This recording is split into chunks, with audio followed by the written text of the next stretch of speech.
Meaning of depth of field. Depth of field.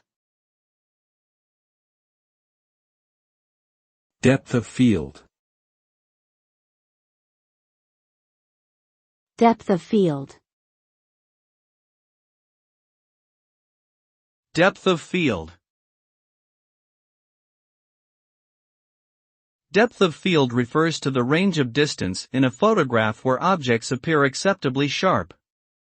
It is controlled by adjusting the aperture, distance between camera and subject, and focal length. A shallow depth of field results in a small area of focus, which draws attention to the subject while blurring the background. This effect is often used in portraits and macro photography.